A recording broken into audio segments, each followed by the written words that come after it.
Selamat datang di Medlit Konsultan. Nah, kali ini kami akan membahas mengenai yang namanya uji homogenitas data menggunakan uji Leibniz test. Nah, kebanyakan para peneliti itu kan uji homogenitas itu menggunakan uji One-Way ANOVA. Nah, sebenarnya itu uji One-Way ANOVA itu menggunakan uji Leibniz test. Nah, bagaimana cara untuk membaca datanya? Keputusan uji untuk uji homogenitas adalah apabila nilai p-value lebih besar dari 0,05 maka data homogen. Apabila nilai p-value lebih kecil dari 0,05 maka tidak homogen.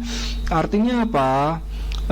Homogen di sini adalah kedua data yang dibandingkan itu memiliki data yang sama, antara varian datanya itu sama antara kelas, misalnya di sini adalah membandingkan kelas kontrol sama kelas eksperimen, itu memiliki varian data yang sama. Nah, kalau datanya itu memiliki varian yang sama atau homogen, maka bisa dilanjut ke uji yang selanjutnya, yaitu uji independentitas. Nah, uji homogenitas itu adalah prasyarat untuk uji independentitas atau uji T. Kalau biasanya itu dipakai untuk penelitian komparasi quasi eksperimen, yaitu misalnya ingin mengetahui pengaruh model pembelajaran X terhadap hasil belajar. Nah, itu memakai namanya prasyaratnya adalah uji homogenitas, membandingkan dua data yang memiliki kelompok berbeda. Di sini adalah kelompok berbeda, yaitu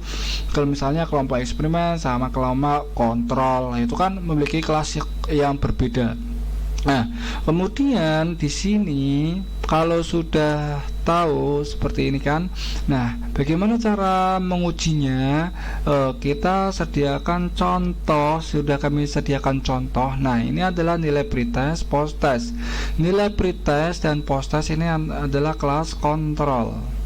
Satu ini adalah kode kelas kontrol. Nah, yang dua ini adalah kode kelas eksperimen. Nah, kita akan membandingkan untuk mencari homogenitasnya.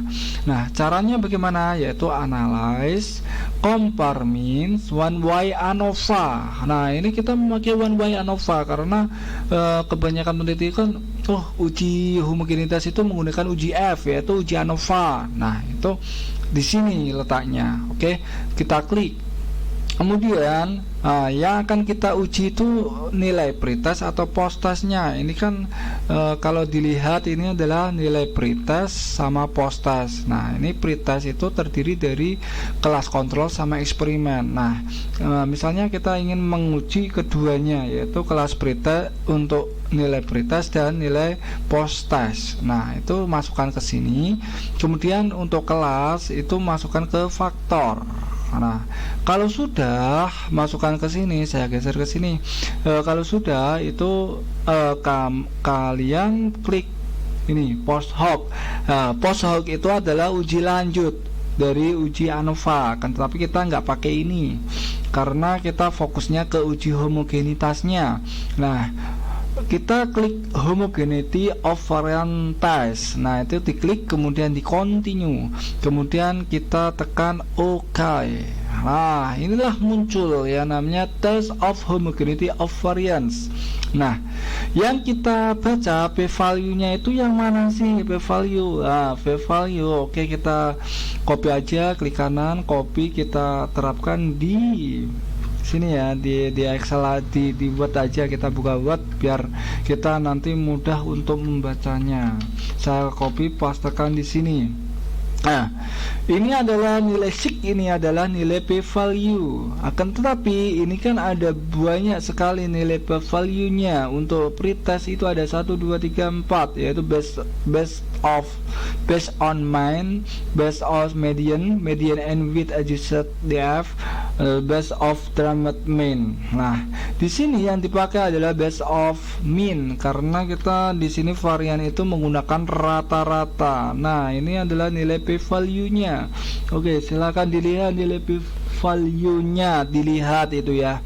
Oke, kalau sudah dilihat nilai p-value di sini, nilai p-value-nya adalah Untuk kelas pretest, untuk membandingkan kelas kontrol sama eksperimen, untuk nilai pretest itu adalah 0,855. Artinya apa? Ini adalah data pretest untuk kelas kontrol dan eksperimen itu memenuhi syarat untuk uji homogenitas. Kemudian untuk post test juga sama, yaitu nilainya 0,242, lebih besar dari 0,05. Nah, inilah yang dijadikan patokan. Oh, ini ternyata datanya sudah homogen. Kalau sudah homogen, maka dapat dilanjutkan untuk uji independent t-test.